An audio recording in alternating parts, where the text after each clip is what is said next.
நமது சங்கத்தின் கடந்த கால சாதனைகள் மற்றும் எதிர்கால செயல்பாடுகளை பற்றி ஆண்டறிக்கை வாசிக்க நமது சங்க செயலாளரும் ஸ்ரீலக்ஷ்மி குழுமத்தின் தலைவர் மற்றும் நிர்வாக இயக்குனருமான முனைவர் SP காஷி விஸ்வநாதன் ஐயா அவர்களை LPG சிலிண்டர் லாரி உரிமையாளர்கள் சங்கத்தின் சார்பாக அன்புடன் அழைக்கிறோம்.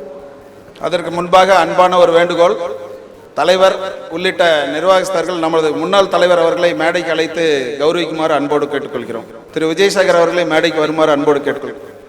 விநியோகிஸ்தரான காரணத்தினால் கோவை மாவட்டத்திற்கு குடிபெயர்ந்த காரணத்தினால் எங்களோடு அவரால் சிறப்பாக சேர்ந்து செயல்பட முடியல. அதனால் அவரே வாலண்டியரா இல்லை ஜி, அவர் எப்பவுமே சொல்ற மாதிரி இல்லை ஜி, நான் உங்களோட தொடர்ந்து செயல்பட முடியல, அதனால் நான் டிஸ்ட்ரிபியூட்டர் ஆகிட்டேன் அப்படின்னு சொல்லி நமது சங்க உறுப்பினராக தொடர்ந்து செயல்பட்டு கொண்டிருக்கிறார். தொழில் செய்வதில் திறமையானவர் என்பதில் எந்த ஐயப்பாடும் இல்லை. தலைவர் அவர்களுக்கு, முன்னாள் தலைவர் அவர்களுக்கு நமது சங்கத்தின் சார்பாக நன்றியை தெரிவித்துக் கொள்கிறேன்.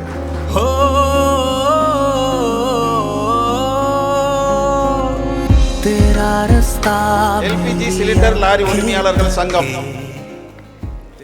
நமது லாரி உரிமையாளர்களுக்குள்ள பிரச்சனைகளை தீர்ப்பதற்காக உருவாக்கப்பட்ட சங்கம்.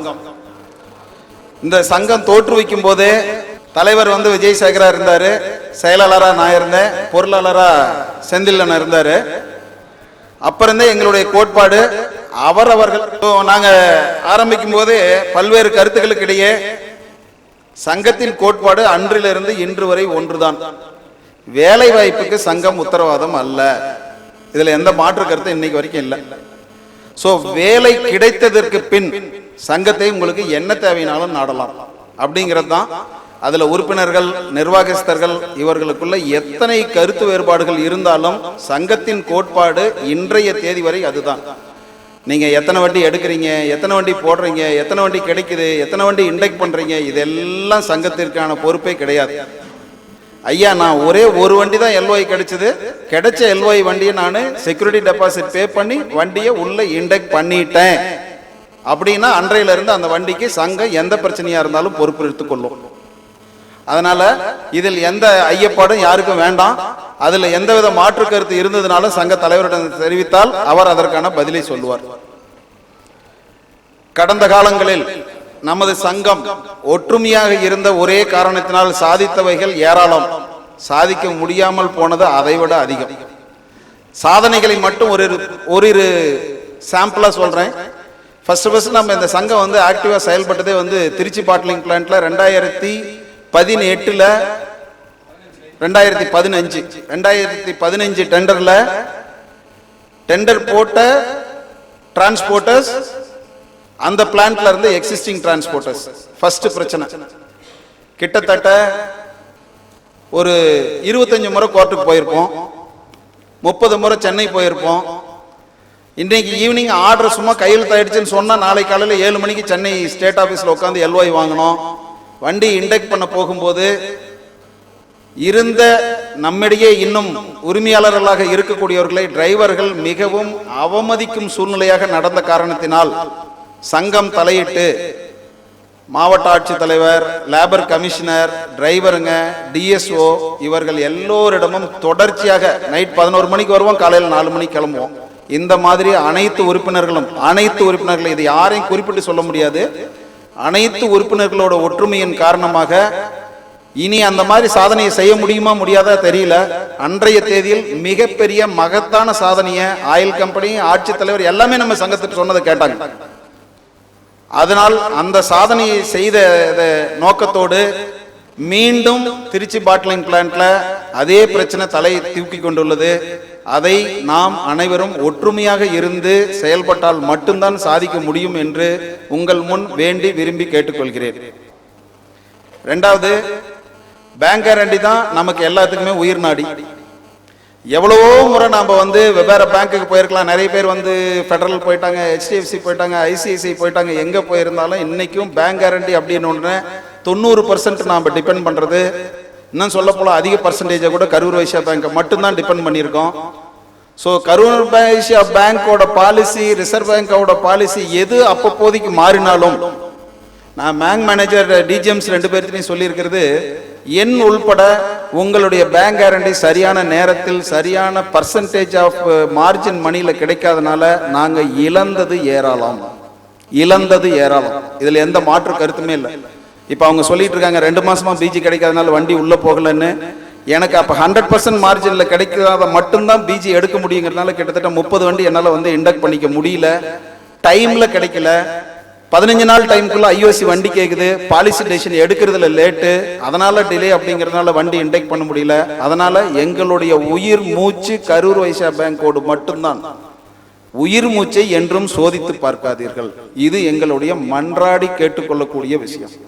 பிஜி தன்ராஜ் மாமா சொன்ன மாதிரி எங்களுக்கு எல்ஒய் கிடைச்சோன்னு என் வீட்டுக்காரமா கிட்ட எத்தனை வண்டி கிடைச்சிருக்குதுன்னு காமிக்கிறனோ காமிக்கலையோ, கரூர் வைஸ்யா பேங்க் மேனேஜர்கிட்ட தான் கொண்டு போய் என் எல்ஒய் ஃபர்ஸ்ட் காமிக்கிறேன். சார் எனக்கு 8 வண்டி கிடைச்சிருக்கு, பிஜி இவ்வளவு வேணும் அப்படின்னு. அதனால் சார் சொன்னாரு ரேட்டிங் இருக்கு, எது இருக்கு அப்படின்னு. நான் முதல்ல உங்ககிட்ட சொன்ன மாதிரி தான், எங்களால் கடன் வாங்க முடியும், கட்ட முடியும், கட்டுவோம். கட்டவில்லை என்றால் சங்கம் அதை பார்க்கும், சங்கம் உங்களுக்கு உறுதியளிக்கும்.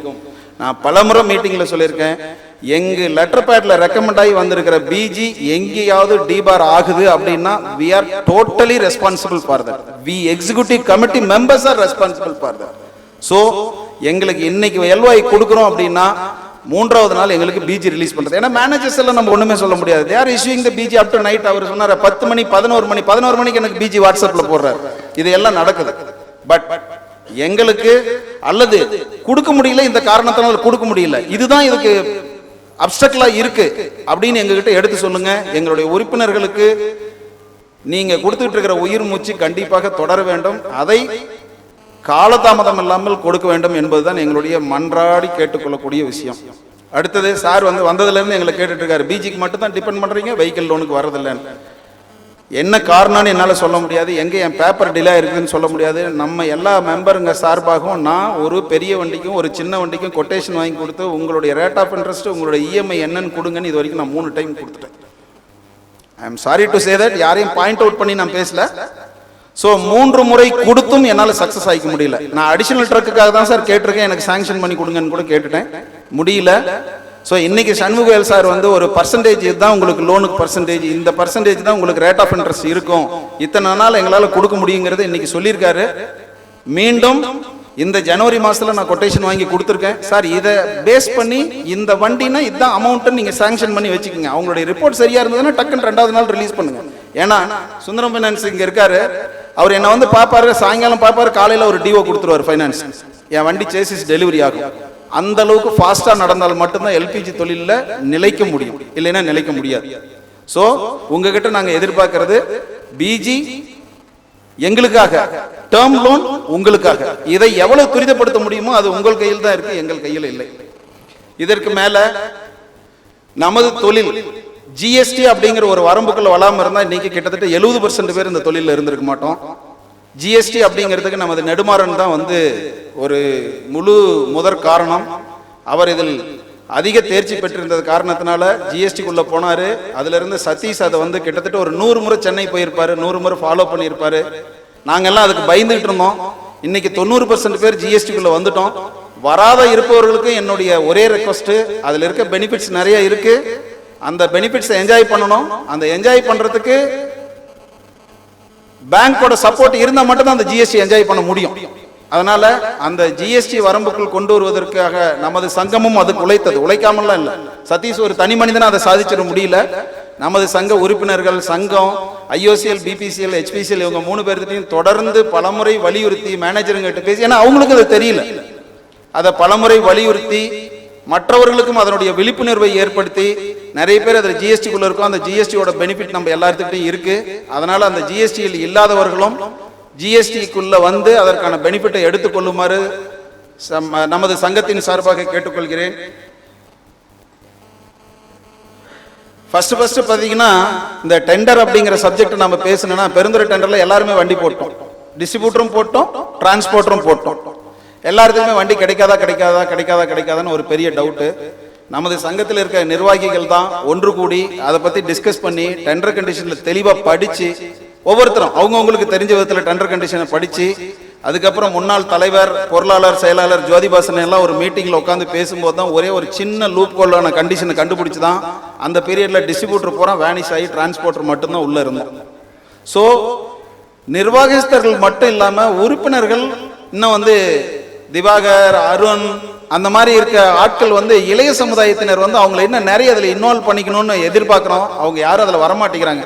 சரவணன் எல்லாம் கூட அதை பற்றி நிறைய இனிஷியேட் பண்ணுறாரு. பட் என்னன்னா வெளியிலிருந்து அவங்கவுங்க இண்டிவிஜுவலா தொழில் பண்ணணுங்கிறத தாண்டி சங்கம் அப்படிங்கிற உணர்வு நமக்குள்ள வராதனால நம்ம இழந்துகிட்டு இருக்கிற விஷயங்கள் ஏராளமான விஷயங்கள். ஒன்னு ரெண்டு இல்லை, நான் அதை பின்னாடி பட்டியலிட்டு காமிக்கிறேன் என்னென்ன விதத்துல நம்ம தொழில நம்ம நஷ்டப்பட்டு இருக்கோம் அப்படின்னு. முதல்ல சொல்ல போனா ஒற்றுமை, தைரியம். நம்ம கிட்ட இன்னைக்கு நம்ம உள்ள இருக்கிற அந்த கிட்டத்தட்ட எவ்வளவு பேர் ரெஜிஸ்டர் பண்ணிருக்காங்க? இன்னைக்கு 100 சில்லற பேர் ரெஜிஸ்டர் பண்ணிருக்காங்களா? அந்த 100 சில்லற பேர்ல ஆயில் கம்பெனில இது நடக்கலன்னா வண்டி நிறுத்துறதுக்கு தைரியமா இருக்க ஆள் எத்தனை பேர் அப்படின்னு கேட்டீங்கன்னா ஒரு 20 பேர் 10 பேர் கூட சொல்ல மாட்டேங்கிறாங்க. என்ன காரணம்னு எனக்கு தெரியல. நமது தேவை, நமது பணம் லாஸ் ஆகிட்டு இருக்கு. இதை நம்ம முறையா கேட்போம். கேட்டு அவங்க கிட்ட அதை பெற முடியல அப்படிங்கிற மாதிரி இருந்ததுன்னா அதற்கான அடுத்த நடவடிக்கை நமது வாகனங்களை நிறுத்துவதுதான் அப்படிங்கறத தாண்டி. ஏன்னா டிரைவர் தனக்கு என்ன வேணுங்கிறத சாதிச்சுட்டான்னா அடுத்த நாள் காலையில் 6 மணிக்கு வண்டி நிறுத்தினா நம்ம கேட்டதை கொடுத்துறோம். லோடிங் அன்லோடிங் ஆள் நமக்கு வேணையாங்கிறத கேட்கணும் அப்படின்னா லோட் ஏற்றுறதை நிறுத்துறான், சாதிச்சுக்கிறான். அன்லோடிங்ல போனா டிஸ்ட்ரிபியூட்டர் எண்ட்ல அன்லோட் பண்றதில்ல, தனக்கு வேணுங்கிறத சாதிச்சுட்டே இருக்கிறான். ஆனா நம்ம டிரான்ஸ்போர்ட்டர் யாருக்கிட்ட எதை கொண்டு போய் சாதிக்க முடியும்? அவன் என்ன கேட்கறானோ அதை கேட்கறத பூரா கொடுத்துக்கிட்டே இருக்க முடியுத ஒழிய நம்மளால எந்தவித ஒரு சாதனையும் அவங்க கிட்ட பண்ணிக்க முடியல. அதனால எல்லோருக்கும் இன்னும் அதாவது நம்ம ஸ்ட்ரைக்ல போயிட்டு அடுத்த மாசம் இஎம்ஐ கட்டுறது எப்படி, நம்ம வண்டி நின்று போயிட்டு அடுத்த மாசம் இஎம்ஐ கட்டுறது எப்படி அப்படின்னு நம்ம நினைச்சுக்கிட்டு ஒரு மாத ஒரு 15 நாள் 20 நாள் ஒரு மாத பிரஷரை நம்ம தாங்கிக்க முடியாம ஒரு வண்டிக்கு தோராயமா 5000 ரூபாய் வந்து நம்ம இழந்துட்டு இருக்கிறோம். ஒரு வண்டிக்கு ஒரு மாதத்திற்கு ஒரு பிளான்ட்ல இழந்துட்டு இருக்கோம். சோ உங்களுடைய ஒற்றுமையும் உங்களுடைய மன தைரியமும் தான் இந்த தொழிலை அடுத்த லெவலுக்கு எடுத்துட்டு போகுமோ ஒழிய சரி ஏதோ முன்னாடி இருக்கவங்க ஒரு 4 பேர் பாக்குறாங்க நம்ம சைலண்டா இருப்போம் அப்படின்னு நீங்க நினைச்சீங்க அப்படின்னா கண்டிப்பா இந்த தொழிலில் சிறப்பான தொழிலாக இதை நீடித்து எடுத்து செல்ல முடியாது. இதுக்கப்புறம் ஒரு காலத்துல லோடிங் அன்லோடிங் அப்படின்னாவே அங்க இருக்கிற ஹவுஸ் கீப்பிங் காலேஜ் கான்ட்ராக்டர் வந்து எப்ப இந்த மாசம் வந்து வேஜஸ் ஏறிடுச்சு, எங்களால இதுக்கு மேல பண்ண முடியாது, இன்னையில இருந்து 100 ரூபாய் சேர்த்து கொடு, 60 ரூபாய் சேர்த்து கொடு அப்படிங்கிற நிலையிலேயே நம்ம கிட்டத்தட்ட எனக்கு தெரியாது. நான் நம்ம சங்கம் பார்த்தது ஒரு 20-25 டெண்டர் பார்த்துருச்சு. நான் தொழில 30 வருஷம் பார்த்துட்டேன். எந்த இடத்துலயும் நம்ம வந்து நம்ம சொல்லி அந்த வாடகையவோ அல்லது ஏத்துக்குழியவோ நம்மளால பிக்ஸ் பண்ண முடியல. கடந்த கால அது நல்லதா நடந்ததா கெட்டதா நடந்ததான்னு தெரியாது. அமல்ராஜ் அப்படிங்கிற ஒரு தனி மனிதனை உள்ள கொண்டு வந்து நம்மளுடைய சங்க போர்வையில் அவன் செயல்பட்டு இருந்தாரு. செயல்பட்ட காலத்தில் அவருடைய தனி மனித நிர்வாக இன்மை காரணமாக நம்ம எல்லாரும் அதை வந்து அவருடைய இழப்பை நாம் ஈடுகட்டுவது போல ஆயிடுச்சு. ஆனா அந்த ஈடுகட்டுவதற்கான வழிவகைகளை நாம யோசிக்காம இருந்திருந்தா இன்னைக்கு எந்த பிளான்ட்ல லோடிங் அண்ட் லோடிங் டிஸ்கஷன் அப்படின்னாலும் அசோசியேஷனை கூப்பிடுங்கன்னு சொல்ற சூழ்நிலையை உருவாக்கி இருக்க முடியாது. நிறைய பேர் நினைக்கலாம் வண்டிக்கு 7500 ரூபாய் வாங்கினாங்க, வண்டிக்கு 10,000 ரூபாய் கேட்டாங்க. அந்த சூழ்நிலையெல்லாம் வந்து ஒன்லி இன்னைக்கு எந்த பிளான்ட்ல லோடிங் அண்ட் லோடிங் ஏத்தணும் அப்படின்னா கூட உடனே சங்கத்தோட நாலேஜ் இல்லாம ஏத்த முடியாது அப்படிங்கிற ஒரு சூழ்நிலை கொண்டு வந்திருக்கோம். 2018 ஒரு 3 டிரான்ஸ்போர்ட்டர், நானு ரவி ரமணி 3 பேர் மட்டும் தான் செங்கல்பட்டுக்கு போனோம். த்ரூ அவுட் தமிழ்நாட்டுக்கு உண்டான லோடிங் அண்ட் லோடிங்கை ஃபைனலைஸ் பண்ணிட்டு வந்துட்டோம். அவங்க எதுவுமே பேசல, 30 ரூபா மட்டும் சேர்த்து கேட்டாங்க, நடந்துச்சு. ஆனா இன்னைக்கு எல்லா பிளான்ட்லையும் கேட்டுட்டு இருக்கிறது நமக்கு இழப்பு ஏற்படும் தெரிஞ்சா கூட யூனியன் வந்து இல்ல எங்களுக்கு இதை கொடுத்துதான் ஆகணும்னு சாதிச்சுட்டு இருக்கிற மாதிரி இருக்காங்க. அதற்காக கிட்டத்தட்ட 10-15 முறை போயிருப்போம். ஒவ்வொரு முறை போகும்போதும் உங்களுக்கு வாட்ஸ்அப் குரூப்ல மெசேஜ் போட்டுட்டு தான் இருக்கோம். இன்னைக்கு இந்த மீட்டிங் இந்த இடத்துல நடக்குது, இந்த பிளான்ட்டுக்கு உண்டான கால்குலேஷனோட வாங்கன்னு நேற்று வரை இன்று காலை வரை வாட்ஸ்அப்ல ஒரு மெசேஜ் போட்டா தயவு செய்து உறுப்பினர்கள் அதுக்கு ரெஸ்பாண்ட் பண்ணுங்க. ஆமா இல்ல வேணும் வேண்டாம், இது தேவையில்லை இது தேவை. அதற்காக தான் உருவாக்கப்பட்ட குரூப். நம்ம குரூப் 100% எல்லாருமே அதுல மெசேஜ் போடுறதுக்கான உரிமையோட இருக்கு. நான் அதுல தேவையில்லாத மெசேஜ் போடாதீங்க அப்படின்னு கேட்கலான்னு பார்த்தா கூட யாரும் மெசேஜே போட மாட்டேங்கிறீங்க. அது மிக மிக வருத்தமான விஷயமா இருக்கு. தயவு செஞ்சு ஏதாவது மெசேஜ் போட்டா ஏதாவது ஒரு ரெஸ்பான்ஸ். மீட்டிங் நடக்குது காலையில 10 மணிக்கு வாங்கினாலும் சைலண்டாவே இருக்கீங்க, எல்லாரும் வாங்கினாலுமே சைலண்டா இருக்கீங்க, ஒரு பிளான்ட்டை பத்தி மெசேஜ் போட்டாலும் சைலண்டாவே இருக்கீங்க. உங்களுடைய ஊக்கமும் உங்களுடைய ஃபீட்பேக் என்னவோ அதை பொறுத்து தான் வந்து சங்கத்தோட வளர்ச்சி இருக்குதோ ஒழிய நாங்க 4 பேர் 5 பேர் கூடி கூடி பேசி சங்கத்தை வளர்க்க முடியாது. இது வந்து நம்ம டிக்டேட் பண்ணிட்டு நீங்க கேட்டுட்டு போங்கன்னு எப்படி சொல்ல முடியும்? கண்டிப்பா சொல்ல முடியாது. அதனால் நீங்க வாட்ஸ்அப்ல என்ன மெசேஜ் போட்டாலும் உங்களுடைய தனி மனித கருத்து, அதுல மெஜாரிட்டி ஆஃப் த கருத்து என்ன இருக்கோ அதை பொறுத்து தான் சங்கத்தை வழிநடத்த முடியுமோ ஒழிய நாங்க 4 பேர் உட்கார்ந்து பேசி சங்கத்தை வழிநடத்த முடியாது என்பதால் உங்களுடைய ஒத்துழைப்பும் உங்களுடைய ஒற்றுமையும் அந்த குரூப்புக்குள்ள நிறைய உள்ள வரணும். அது இருந்தா மட்டும்தான் சங்கத்தை வழிநடத்தி வேகமா மேல கொண்டு போக முடியும். அதனால உங்ககிட்ட நான் கேட்டுக்கிறது, தயவு செஞ்சு ரெஸ்பாண்ட் பண்ணுங்க. தலைவர் பேசும்போது சொன்னாரு, கோயம்புத்தூர் அண்ட் மதுரை டெண்டரை பத்தி கேட்டாரு. மைசூர் டெண்டர் நாங்க போடும்போது 99% டிரான்ஸ்போர்ட்டர்ஸ் +5 தான் நம்மளுடைய ரேட் அப்படின்னு டிசைட் பண்ணிட்டோம். ஒரே ஒரு நம்மளுடைய தனிப்பட்ட டிரான்ஸ்போர்ட்டரோட கருத்துனால வந்து 5 ஆண்டு காலம் கண்ணீர் வடித்து அந்த பிளான்ட்ல வண்டி ஓட்டிட்டு இருக்கிற சூழ்நிலையை உருவாக்கிட்டாங்க. அது மாதிரி தயவு செய்து செய்யாதீர்கள். அனைவரும் நமது நண்பர்கள், அனைவரும் நமது தோழர்கள், அனைவரும் நம்மள மாதிரி டிரான்ஸ்போர்ட்டர் அடுத்த மாசம் இஎம்ஐக்கு எங்க கடை வாங்கலாம்னு யோசிச்சுட்டு இருக்கவங்க தான். அதுல யாருமே மாறுபட்டவர்கள் அல்ல.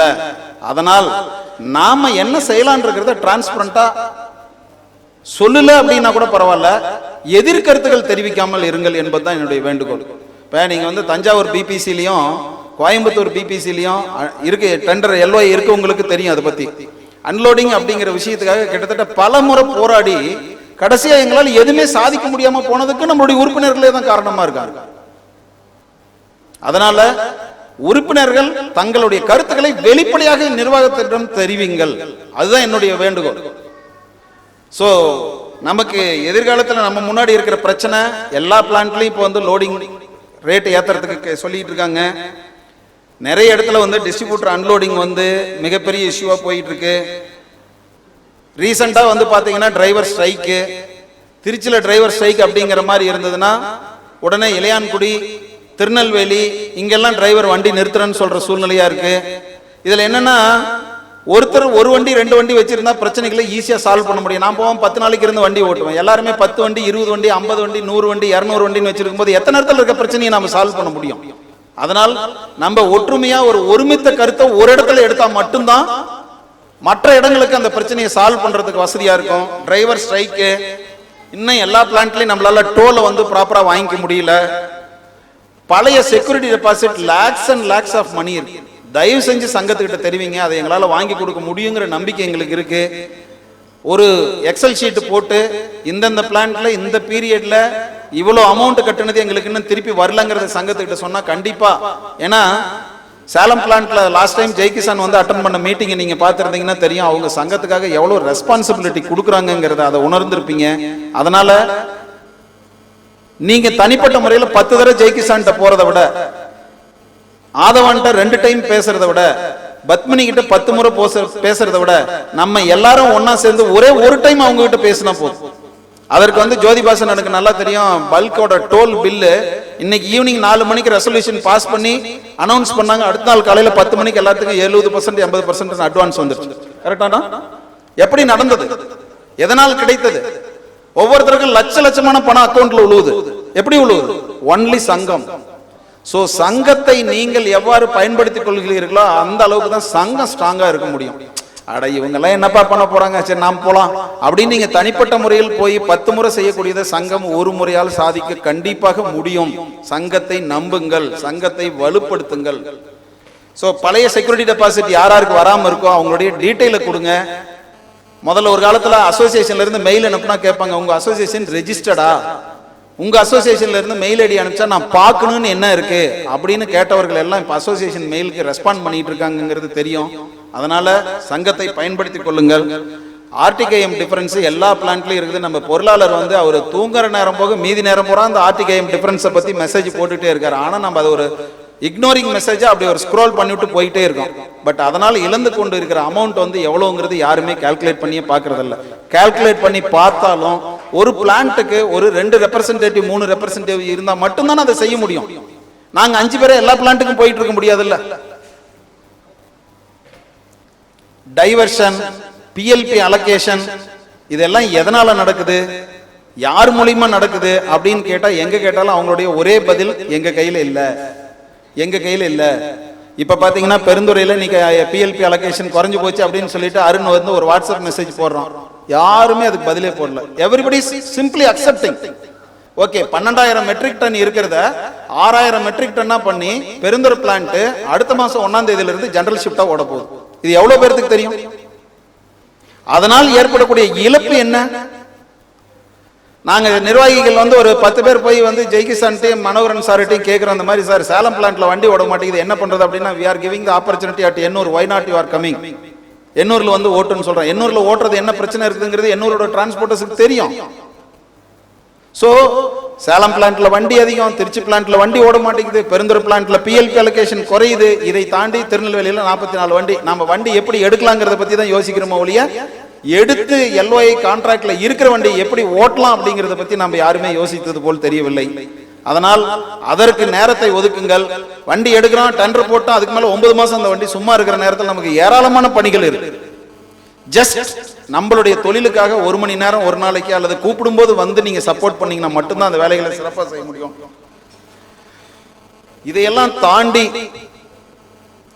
தாண்டி நமது சங்க உறுப்பினர்கள் தங்களுக்குள்ள இருக்கக்கூடிய பிரச்சனையை நம்ம சங்க உறுப்பினர்கள்ட்ட சொல்றதுக்கே பயந்துக்கிறாங்க.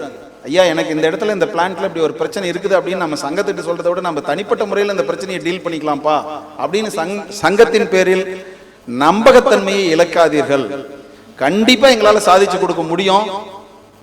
எல்லாருமே பல ஆண்டு காலமா அந்த டிரான்ஸ்போர்ட்ல இருக்கிறவங்க தான், யாருமே இல்லாத இருக்கிறவங்க இல்ல, எல்லாருமே பல ஆண்டு காலம் இருக்கக்கூடியவர்கள், ஆயில் கம்பெனியோட நல்ல தொடர்போடு இருக்கிறவங்க. நீங்க எல்லாரும் எங்களுக்கு பக்க பலமா இருந்தா மட்டும்தான் ஆயில் கம்பெனி நாங்க என்ன சொல்றோங்கிறத கேட்கும் அப்படிங்கிறத வந்து நீங்க வந்து தெளிவா அதை புரிஞ்சுக்கணும் அப்படிங்கிறது தான்.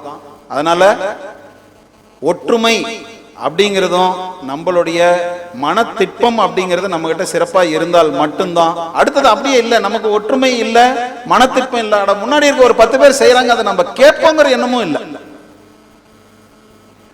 இல்லப்பா எனக்கு வண்டி ஓடினா பரவாயில்ல அப்படிங்கிற மனநிலையில இருந்து மாறி ஒற்றுமையுடன் இந்த தொழிலை வழிநடத்தி சங்கத்தை வலுப்படுத்துமாறு உறுப்பினர்களையும் நிர்வாகஸ்தர்களையும் என் சார்பாகவும் உங்கள் சார்பாகவும் வேண்டி விரும்பி இந்த வாய்ப்புக்கு நன்றி கூறி அமர்கிறேன். நன்றி, வணக்கம்.